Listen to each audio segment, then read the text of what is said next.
Two friends attempt one of the toughest climbs in Alaska. Yeah? One is horribly injured. Do they wait for rescue or risk a treacherous descent? Do you want it? The choice is tearing them apart. I want off this mountain! Help isn't coming. And the mountain is trying to kill them any way it can. Avalanches are roaring everywhere. It's bad. It's war.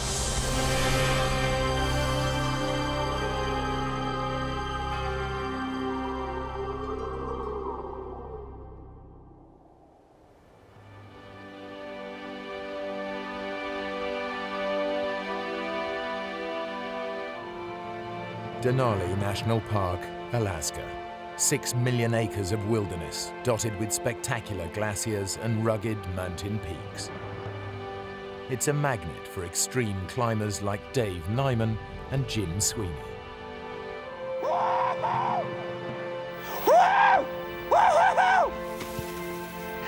Man, you should see the view from here. This is an area as big as England. We were the only climbers in the whole Alaska range that we knew of.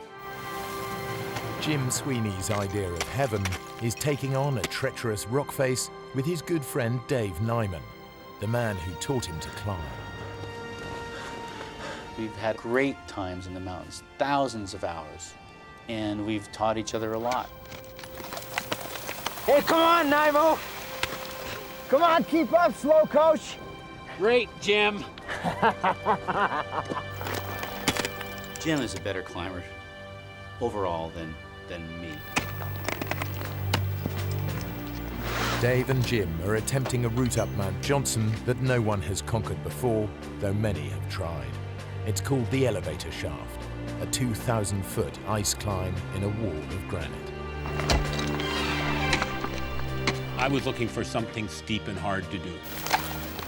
I'm a fighter, you know. I grew up as a boxer. I fought every kid in town. Because a climb is not just the act of climbing, it's also how you interact with your partner, what kind of trust, what kind of knowledge you have of what your partner would do if something happens.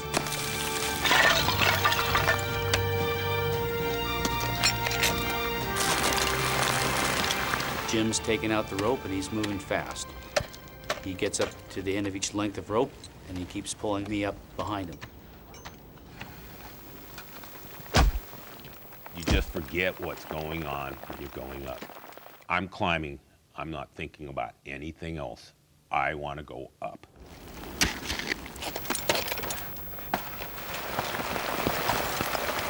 Hang on, Dave. Gotta get past the snowballs. After 2 hours of fast climbing, Jim reaches a bulge of snow above him. I'm looking for ice. I'm looking for something hard to get some purchase in. No! I was just kind of hunkering down, trying to keep snow from hitting me as he was fussing around up there. You're thrashing me, Jim! He's hollering at me, you know, and it's just constantly the snow's going down. Have you hit anything yet? This is nowhere, Dave.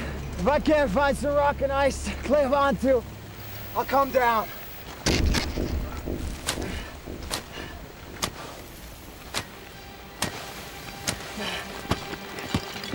Ah!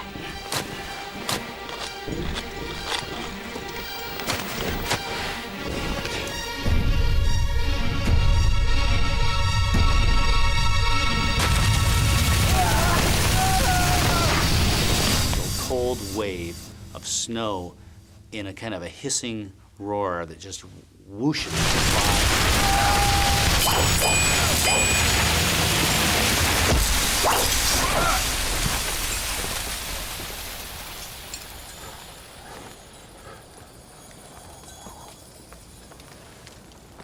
He's not moving. Jim! I'm coming, Jim. Just hold on. He's about 100 feet down below me. I knew I had to work fast. At this point, I don't know what kind of shape he's in. I don't know if he's choking, if he can't breathe. At that point, I know I have to move really quickly to get to him. Jim? I can see blood trickling out of his nose and his mouth and his ear. Jim? I touch him, and immediately he comes to life.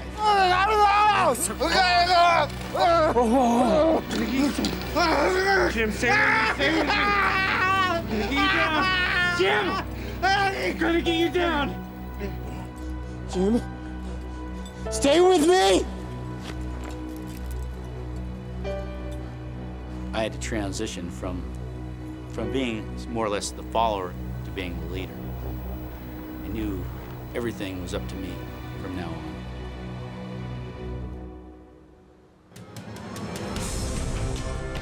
Dave's first task is to get Jim out of danger.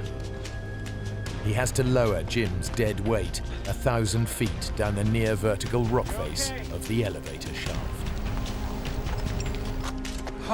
Over several hours, I would lower him below me, and I'd drop Jim down another full length of rope, maybe 165 feet. Jim, I need you to wake up! Jim!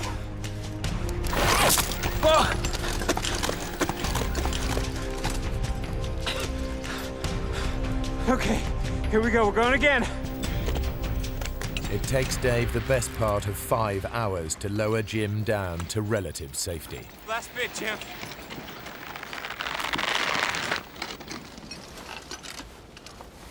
Jim. Damn it, Jim. Stay with me. Stay with me, Jim. I have no memories of the fall whatsoever, none. The first thing real I remember was Dave screaming at me. Wake up! Come on, stay with me. Dave and Jim are still 5,500 feet up Mount Johnson, in an area rife with avalanches.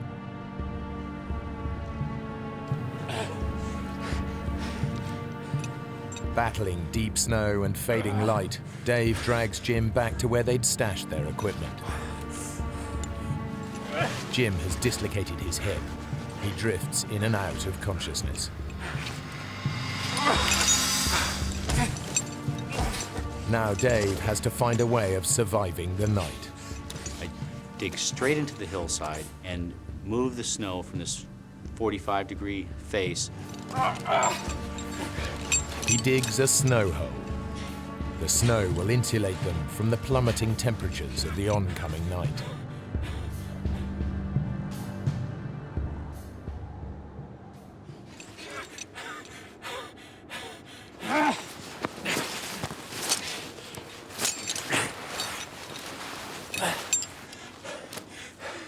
Okay, Jim, let's get you safe.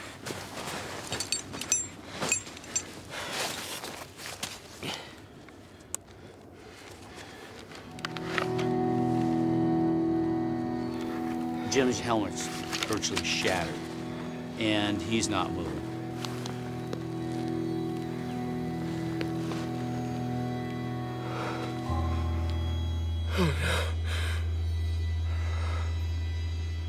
At that point, I realized that this has gone from bad to even worse. I know with a head injury, you know, if your brain starts to swell, fluids build up, that can pretty much be the end of you. There's all these different things going through your mind. If the weather turns and I don't get word out, we're gonna be in a world of hurt. If I go travel alone on the glacier, am I just gonna fall in a hole and Jim's left by himself anyway? You don't know what the right answer is.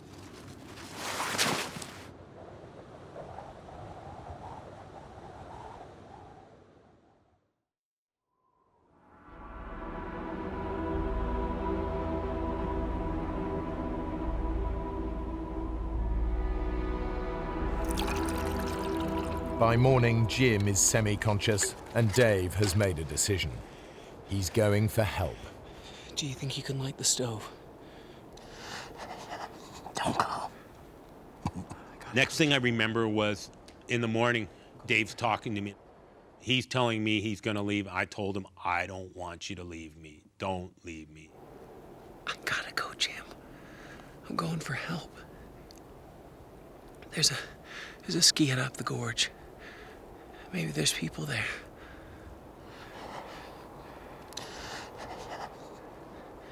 They might have a radio. We'll get a plane and be out of here in no time. I'll be back in a few hours, okay?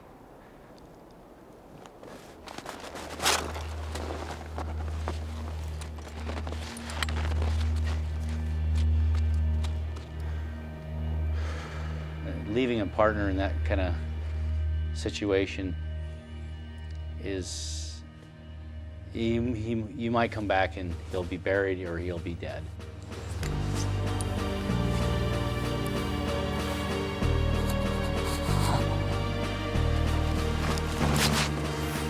First, Dave skis a mile down Mount Johnson to the glacier, which runs like a motorway through the mountains. The ski hut is then a 7-mile struggle uphill, a dangerous route across crevasse-cracked terrain. Generally, if you fall in a crevasse on that glacier, there's really no hope for you. You're gone. You're gone from the world. You might end up 1,000, 2,000 feet down, straight down. It's pretty frightening.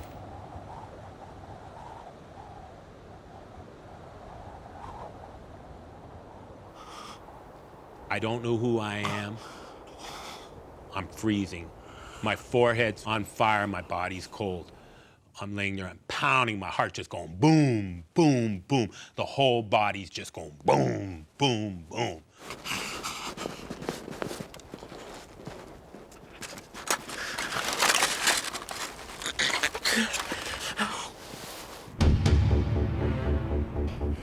After 6 hours hard skiing, Dave reaches the ski hut. Help!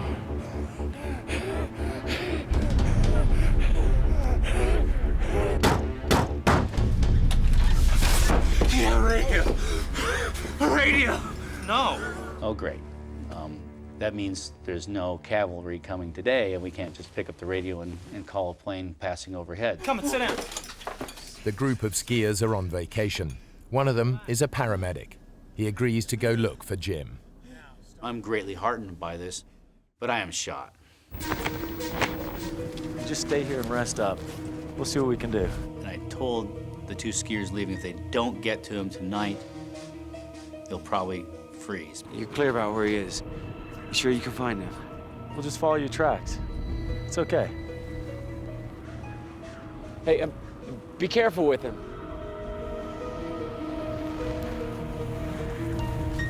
Unable to radio for help, Dave and one of the skiers tramp out a giant SOS in the snow.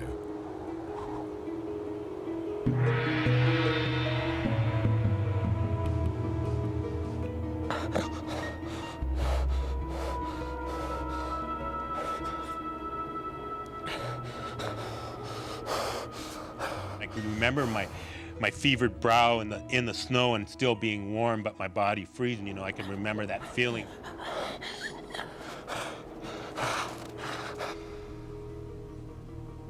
We spent a lot of time together. We've been into a lot of different things. Hang in there, buddy.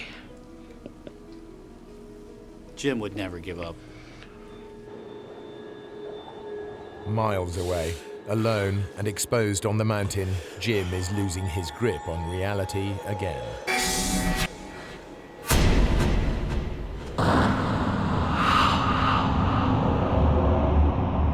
Black dreams, just as black as can be, you know. I didn't know who I was with, where I was at. I didn't even know I was a climber.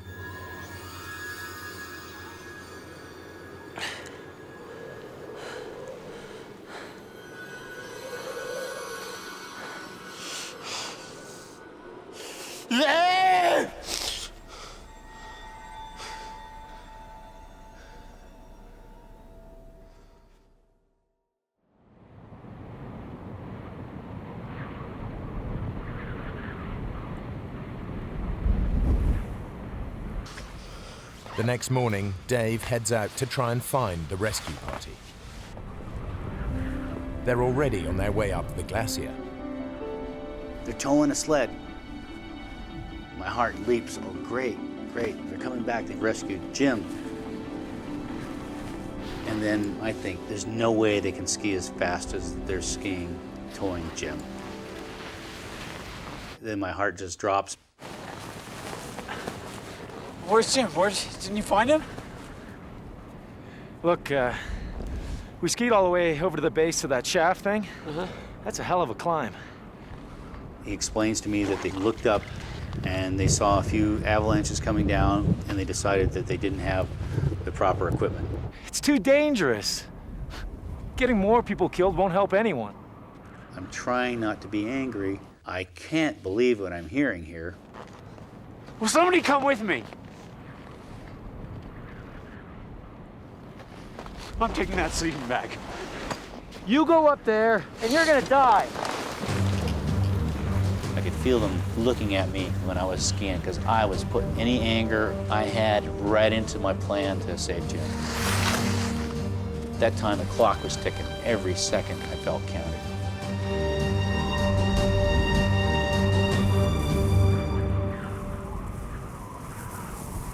Eight miles away, Jim is being buried by snowslides. I'd realized I was somewhere bad. I'm totally encased in snow. I'm going, where the hell's Dave? I raced down the glacier. Maybe what I covered in 6 hours took a half hour, going downhill. And so I made it in no time down to the camp and just started grabbing gear. Dave heads back up to Mount Johnson, to the snow hole where he'd left Jim 30 hours earlier.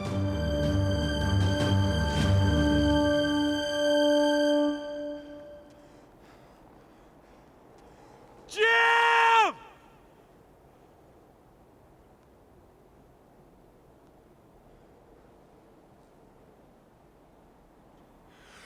Jim! I heard probably the most beautiful sound I've ever heard. Oh!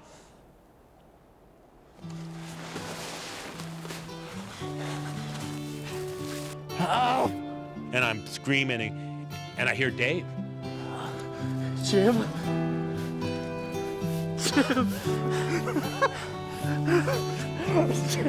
He's buried in a snowslide.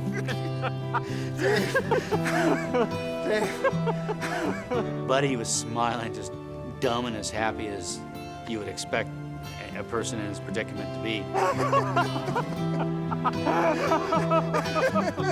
I'm crying, I'm back to the helplessness, crying, fighting, I can do both. Feel sorry for myself and fight.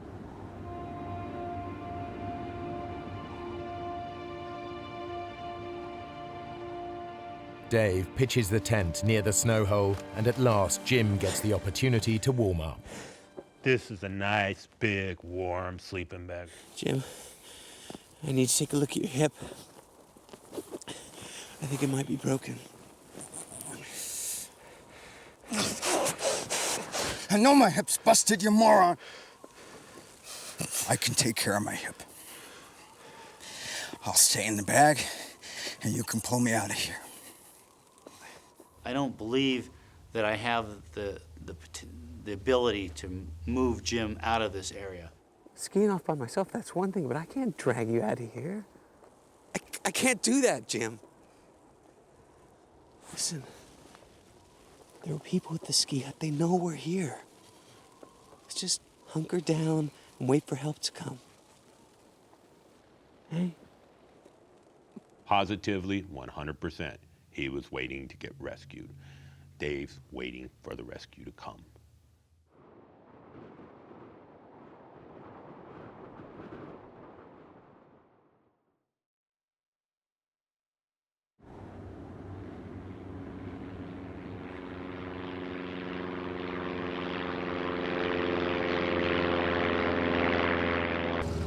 Mark Niver and his wife Roberta are flying over the Ruth Glacier looking for a place to land for a romantic picnic. It was the place that Mark had proposed to me. It was our anniversary, so we decided to go up there. That was our plan. Stay up there for an hour or two and have some lunch and kind of walk around and we wanted to enjoy the sights because it's just such a gorgeous area up there. As we turned, I could see that the weather doesn't look all that great. I don't think we should land. I think we better go home.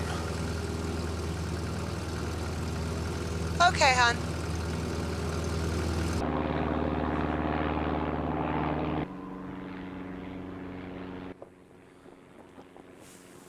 Jim, do you hear that? Jim, come on, man, there's a plane. And I figured it'll see the SOS. We'll be out of here in no time.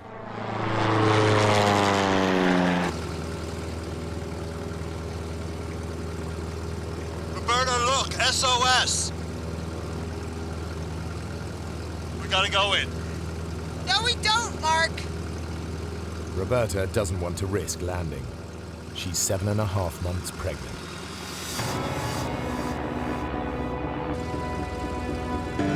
What are you doing? You just said we shouldn't land here. It's an SOS, we have to land. She's nervous, obviously, and she's telling me, Mark, we can't land. She's kind of hollering at me. It's somewhat distractive as I'm lining up to land.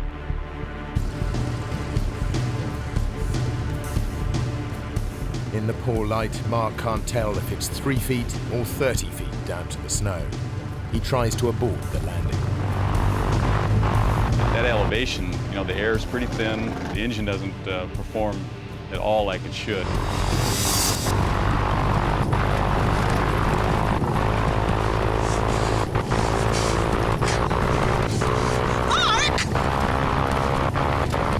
So I grabbed my stomach and held on.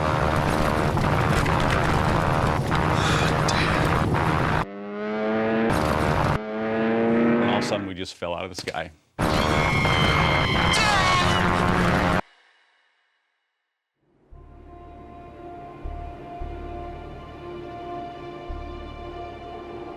Dave and Jim remain stranded halfway up Mount Johnson. Unbeknownst to them, Mark and Roberta Niver's plane has crashed 8 miles away. Their attempt to help has only made things worse. Fortunately, the shelter of the ski hut is close at hand. Living in Alaska, things happen. You just have to adapt to what your situation is. Whoa, where'd you come? Can you help, please? The baby is still moving, but Roberta has ruptured 2 discs in her back. I had to pull within myself. It's already a very scary situation. Tried to remain calm and tried not to dwell on what if. I was afraid if I started to think what if, I'd be in trouble. We saw that SOS. Is it yours? No. Hey, sit down. It's a long story. Mark gets all the details of Jim's climbing accident and Dave's determination to rescue him. Immediately, I'm thinking of those guys. I mean, the snow's falling, the wind's blowing. They're on some side of a mountain someplace, and who knows what condition. With hope of rescue dwindling, Dave and Jim resign themselves to spending another night on the mountain. As it gets darker, I can hear the snowflakes hitting the tent. They're huge. We're in no man's land.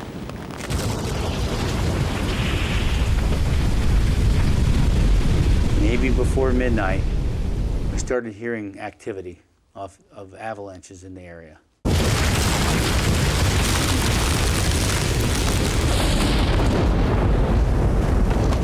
Dave! Wake up! Wake up, Dave! I'm screaming at Dave as loud as I can. Wake up! All of a sudden, it sounds like jets are coming. It's like sitting right under a 747, just this roaring noise. The winds pushed ahead of an avalanche can reach hurricane force. Jim and Dave are in the crossfire. It's louder than a Pink Floyd concert. It's louder than any noise I've ever heard, and it's right above us. We just started praying. I don't know who else to turn to. It's in the tent. It's around you. It's inside my sleeping bag. We really thought this was it. We thought this was the end.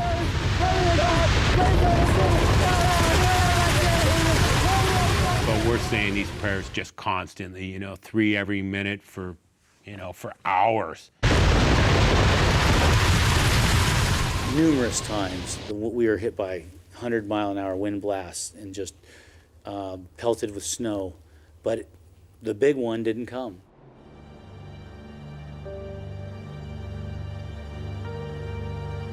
Mayday, mayday, mayday. This is Piper 173 Alpha.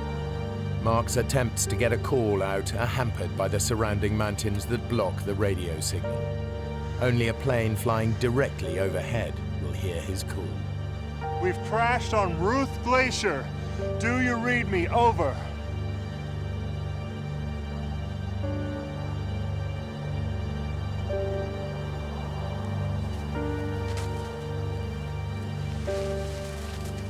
I'm still amazed to this date that we're still around after that night.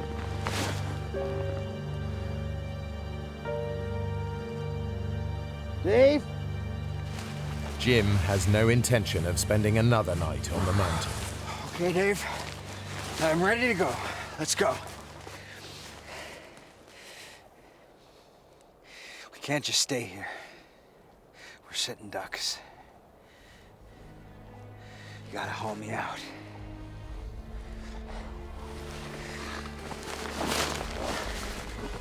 We can make it down to the glacier, man.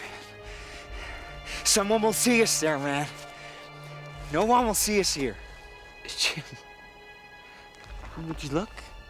It's too steep. I didn't think I could do it. Even if we cut across, we could start an avalanche. I'm pissed because we're going nowhere. What are you doing, Dave? I'm looking for a safe spot. Come off it. There is no safe spot in this whole valley. We just gotta get out of here. We're moving over there. That won't make any difference. He puts me in the bivy sack to haul me over there. I don't like anything to do with this. I set up the tent in this new location, and I feel pretty good about it. I said, Jim, your worries are over, buddy. We're good here until rescue comes. You're dreaming. You know, you just cut the bull. Quit acting all mellow.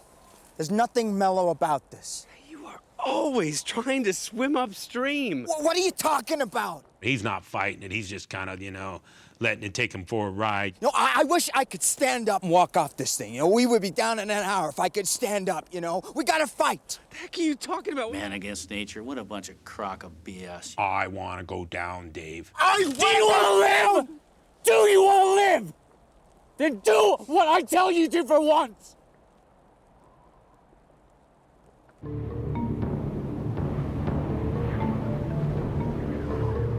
At the ski hut, they're no closer to alerting a rescue party. The food supply is running low, and the strain is beginning to show. There is nothing. Nobody there. I don't know how much longer I can do this, Mark. I'm sure somebody's made contact that we're missing, but they don't know if we're dead or alive. This is the 6th night on the mountain, and it's still snowing heavily. Jim and Dave are now holed up in what Dave believes to be a sheltered spot. And we might get a little bit of a blast. Nothing like the night before. Just feeling good. Yeah, I was right with my assessment. I put us in a safe place.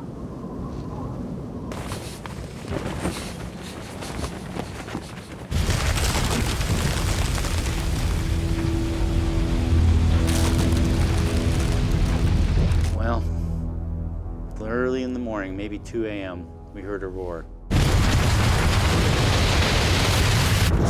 Oh, what the hell is that, Dave? Wake up! There's a sickening, cracking rumble, explosions, boom.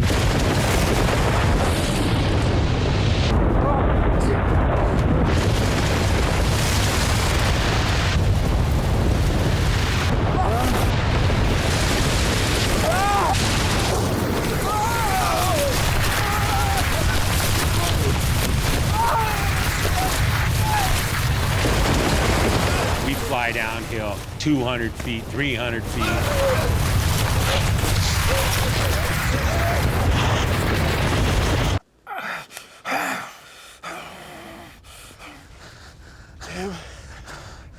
Jim, are you okay? We're completely buried, 100% encased in snow. And my hips just screaming.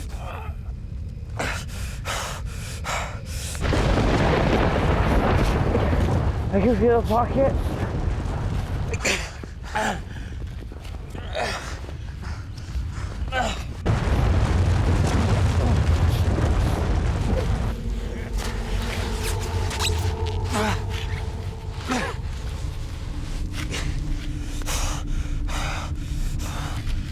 And he pulled me out of the snow. He lays me out on the ground in the sleeping bag, and I'm just laying there. The avalanches are roaring everywhere. It's just as bad, you know, bad. It's war.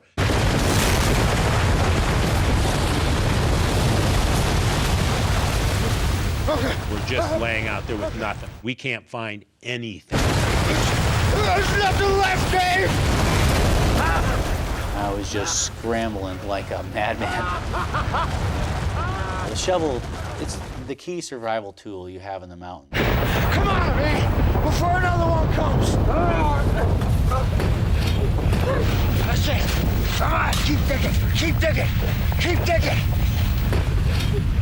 I'm just thinking the next avalanche is coming and the next one's taking us down the hill.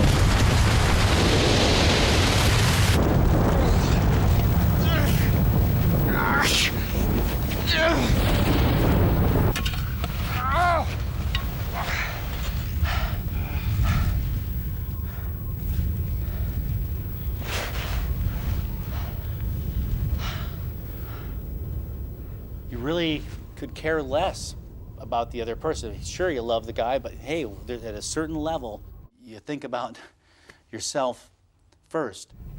I will clamp myself, I'll chain myself to a leg, I'll bite it off, I'll crawl down here and kick his ass if he leaves me.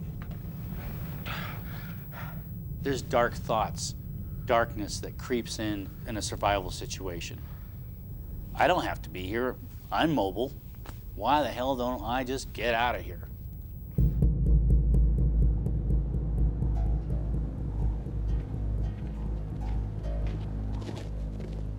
Eight miles up the glacier, Mark Niver is clinging to one hope. This morning, the jet that takes him to work on the Alaskan oil fields will be flying directly overhead. It's their best, maybe their only chance to let people know where they are. My dad flies that plane. I know the whole crew. I know that they'll be tuned in. Mayday, mayday, mayday. This is Piper 173 Alpha. Over. Hello, Mark. Is that you? Over. How are you doing? Who is this? Over. Mark, we don't read you. Please reply. Over. Hello, do you read me? Over. The pilot can't hear Mark. Repeat, where are you? Over. Mayday. We are But he near can the hear the mountain. clicks on his radio. So it's 1 click yes, 2 clicks no. After 7 days, the word is out. Understood. But rescue is impossible until the weather breaks. And no one knows if Jim and Dave are dead or alive.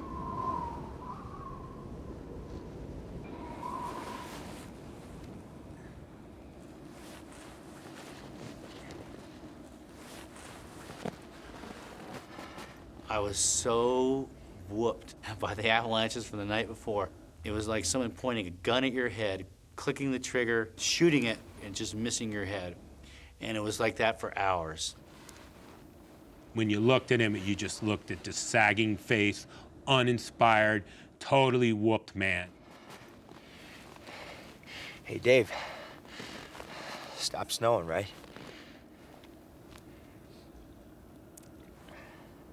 It's time for me to take over and tell Dave what to start doing. This is a tricky situation for me. I'm pissed, but I can't give him a bad time. I want to go down. I have to work with Dave. What do you want to do? You want to go back to the base camp? Get some more food? More equipment? I wanted to go, but I knew if I left, I would not come back.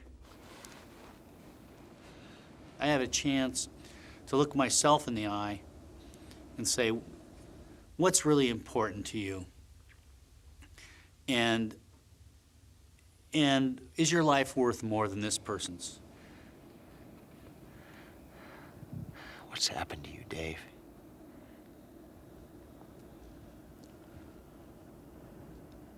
I'll tell you what. You get me off this mountain, I will buy you the biggest, juiciest steak you've ever seen in your life at the Double Muskie. What do you say?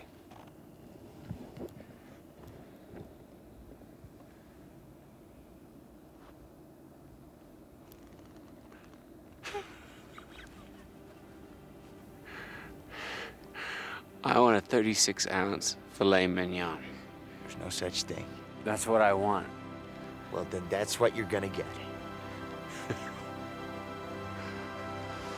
That was a huge, huge turning point for me, having that opportunity to leave and then just really deciding with 100% certainty that we were gonna make it together, that I'm not gonna leave him. So begins a back-breaking ordeal to drag Jim down the mountain. Start to shovel the trail, pack it down, then it'd go back and pull Jim.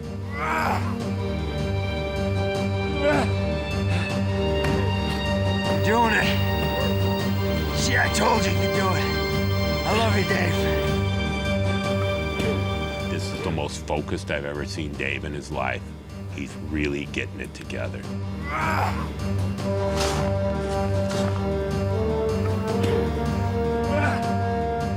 Inch by inch, foot by foot, we're moving down the valley.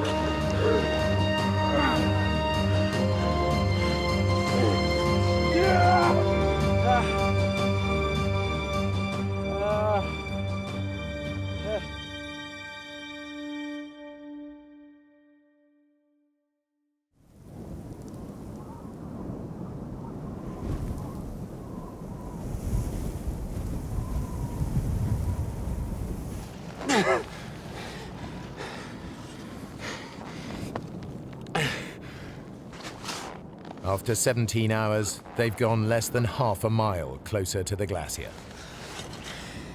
Dave? Dave? You're doing it, man. You're doing it.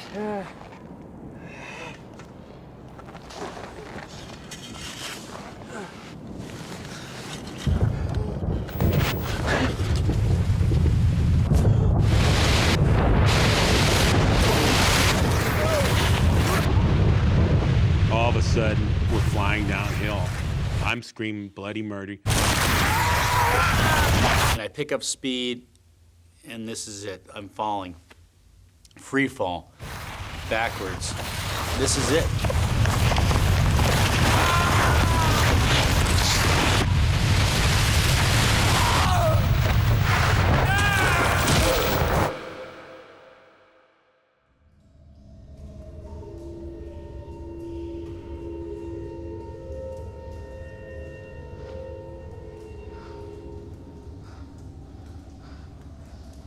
Jim's luck has held. He's been caught on a ledge 30 feet below the surface.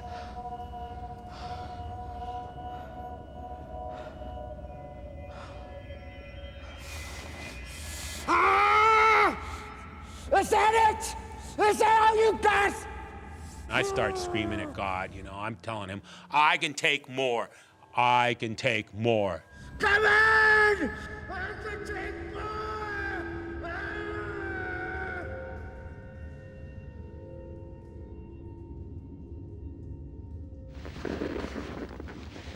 Dave has been swept far deeper into the 500-foot crevasse.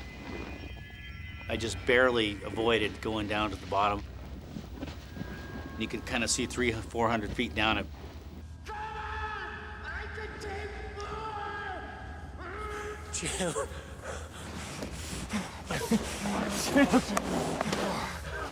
Jim. Oh, Jim. There's a ramp. And he says, Jim. He goes, there's a way out. We can make that, Jim. We can make that. Ramp must have been about 70 degrees. It was just ridiculous. Okay, Jim. On the count of 3. 1, 2. And again. 1, 2. That's the stuff. That's the stuff. Good, Jim. You're helping me. I'm looking right up at Dave. He's looking right down at me. This is gonna be a lot of work. Hold yourself there. I'm holding it. I'm holding it. Come on. 1, 2, 3. It's total team effort. It's total us working together. I had to try to get him up this ramp. Come on, Jim. You gotta help me. I didn't have an ice axe, didn't have a shovel. Now my precious shovel is gone. Get on you, man. Hold it. We're probably moving a foot at a time. Sometimes we're probably only making 4 inches on a pull.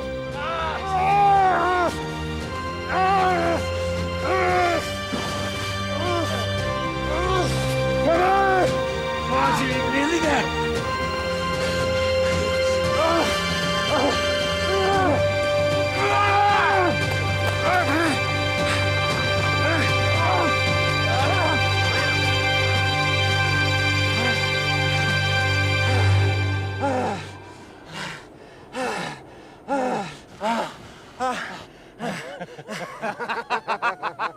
We're laughing. We're out of the crevasse. We're laughing.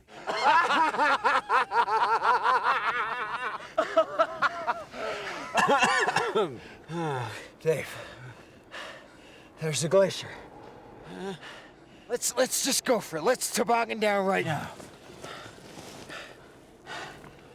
No. No way.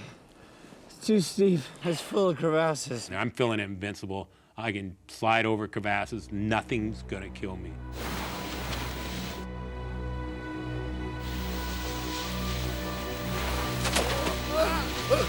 I'm sliding out of control down the gorge. I feel like I'm sledding as a kid. As soon as I got over 1 mile an hour, it just took off like a rocket.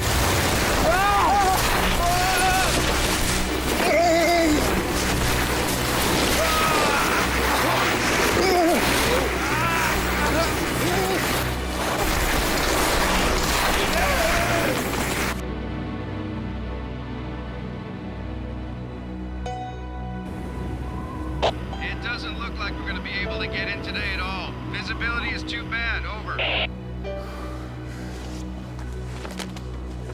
So I go back up to the mountain hut, and everybody's got this hopeful look on their face.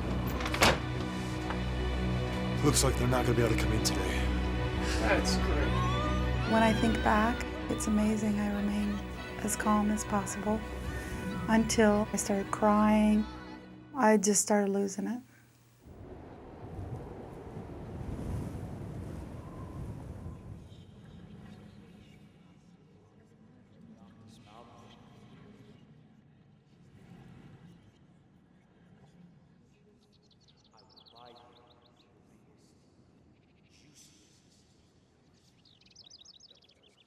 I swore I could hear voices, and I don't know if I'm going crazy. I could hear birds chirping, seemingly miles away.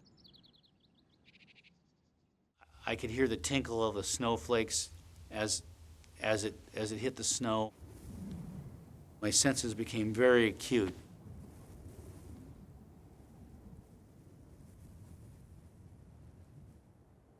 Jim and Dave have finally made it to the glacier where they can be seen.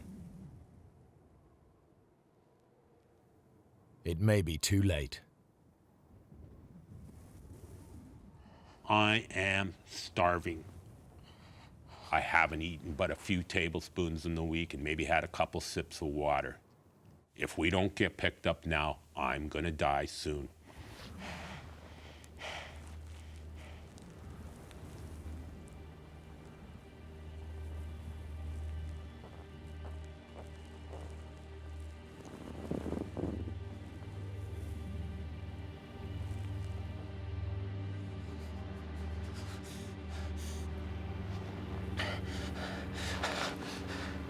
Now you're an airplane.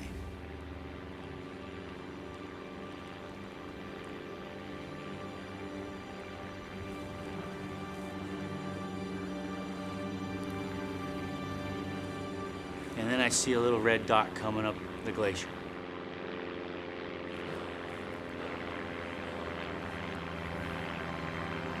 A brief and almost miraculous break in the clouds has made rescue possible. That was a great moment. It was really hard. Hard for me to, of course, I broke down and cried at that point. And You did it, Dave. You did it. It's the best sound I've ever heard in my life.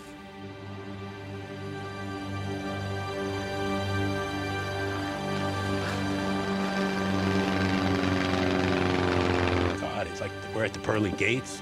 I mean, he's right there. He's circling over us. He keeps tilting his wings at us. Get your act together. he's saying, "Don't cry, stand up, you're a hero." And so he's telling me all this stuff of how to act, you know. You saved my life, you're a hero. You don't want to be blubbering when the helicopter comes. Shut up, Jim.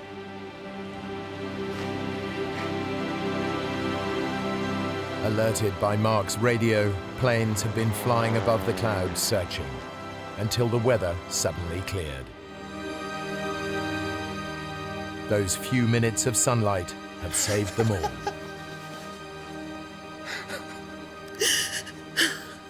And when I got off the helicopter at the hospital, we could see our friends all lined up on the fence. It was great. Of course, my mom was happy to see I was the one that was walking. I smoke dope the whole time I'm in the hospital. My buddies show up with a bunch of beer. It's like a party every day in my room.